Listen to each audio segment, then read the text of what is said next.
Hi, this is my day after my first chemo treatment, and I just wanted to say hi and thank you for all the well wishes again. But really, there's no way I will ever be able to say thank you enough. I think I said that before, but really can't say enough thank you to everybody. The support's been really overwhelming. Um, Anyways, I wanted to tell you guys I had a lot of questions after I made my first video about that I do have lymphoma and go through treatment and everything, and had a lot of people message me and ask how did I know what's going on with my body. And to be honest, at first I didn't, and I think that happens a lot with people who are going through something that's a really prolonged thing like cancer, and it's not showing itself. It's kind of weird symptoms or symptoms that you just really don't think are symptoms of something really big, especially not when you're a moderately healthy 20-something-year-old person or younger or whatever. Anyway, so the first thing I noticed was back in last year, 2014, the very end of April, probably beginning of May. I noticed that I had a little tiny lymph node pop up in my collarbone, and it was tiny. It was like the size of a marble, like smaller than a marble, like maybe like a pea. It was really hard. It didn't go away.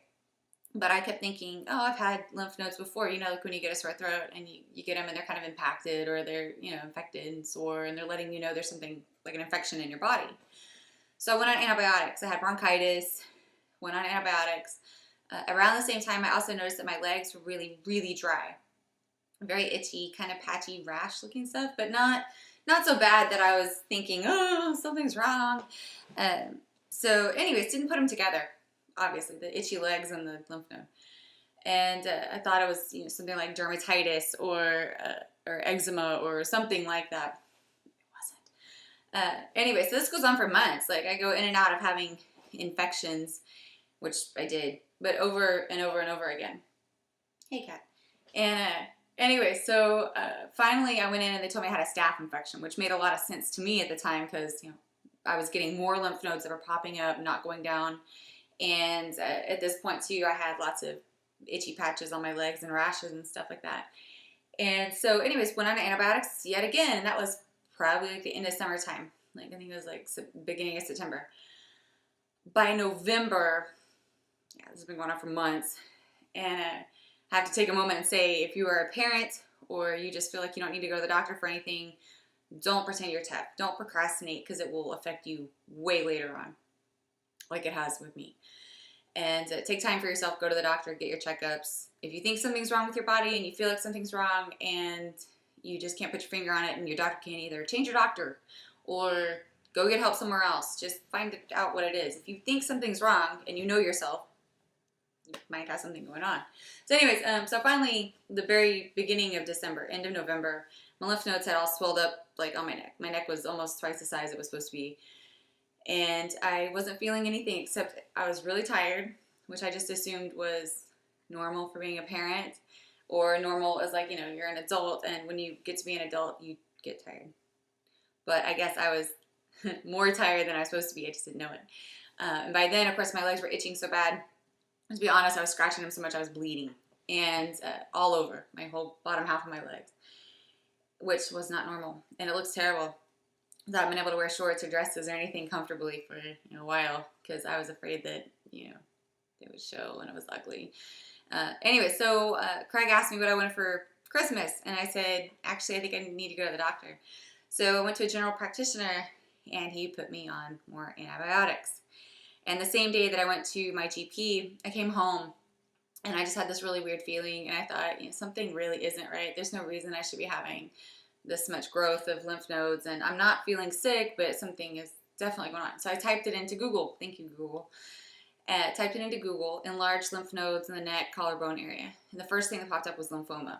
And the first thing that popped up was non-Hodgkin's lymphoma. And I was like, I don't have cancer. This is stupid. But I clicked it anyways.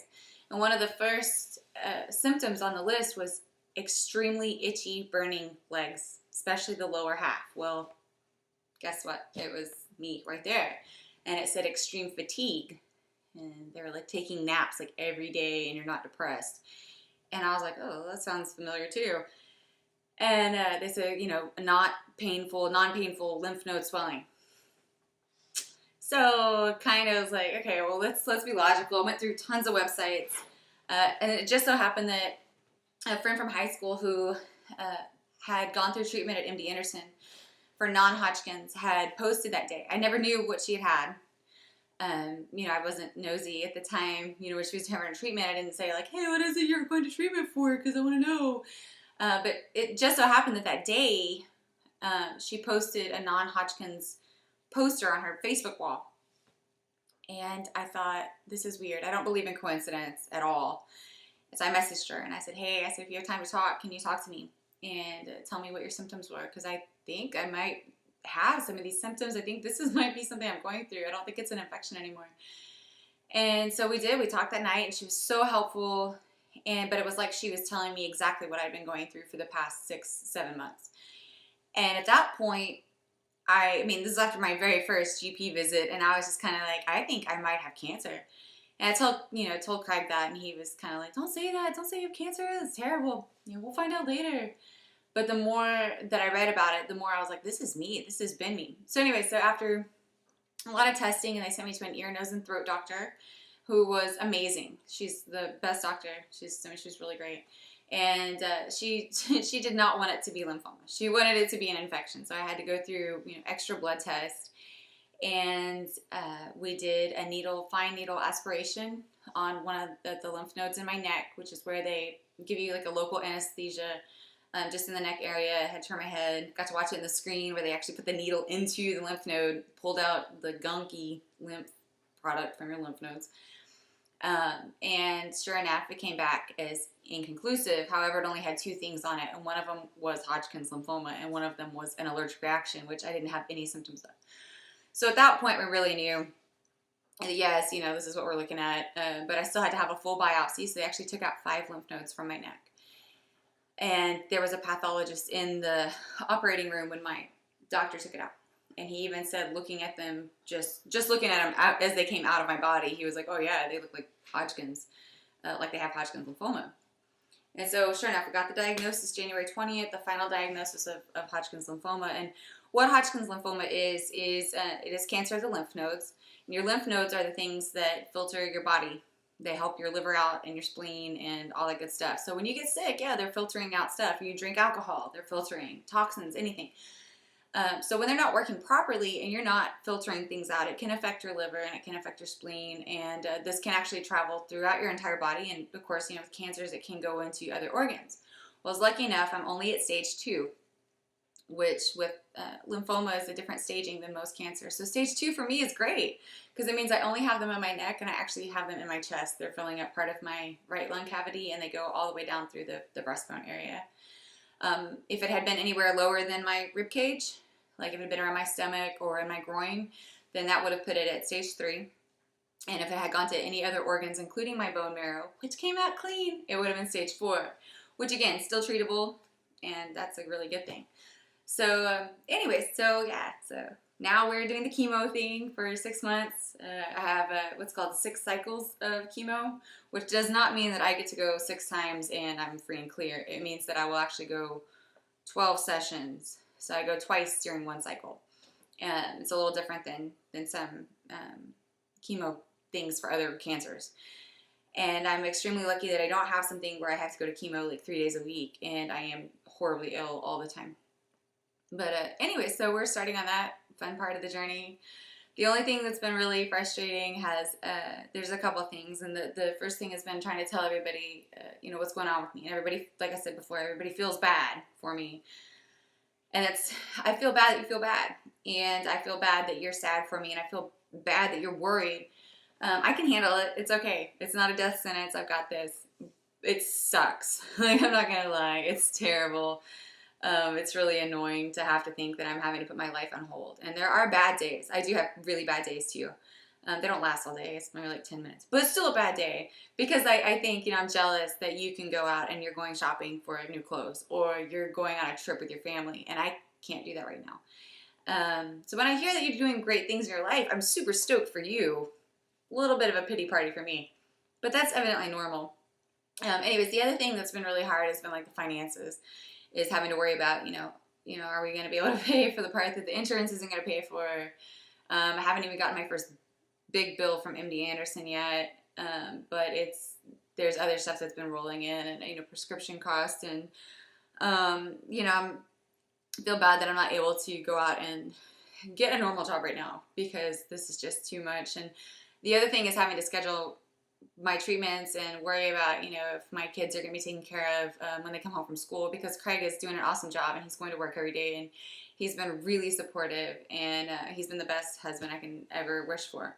But it is so hard to worry about, like I can't go on my son's field trip this year because there will be too many children and the risk of me getting sick is way too high. So it was just like little stuff like that, that has kind of changed for me, and I really hope that after we get into more of the routine of chemo, every 2 weeks, me going and doing the treatments, that it will be easier for me to see how I can schedule my medical stuff around my kids' lives. And they've actually been taking it really well. We've been completely honest with them from the very beginning. It was never something where we wanted to hide what mommy's going through. We wanted them to know, like, hey, guess what?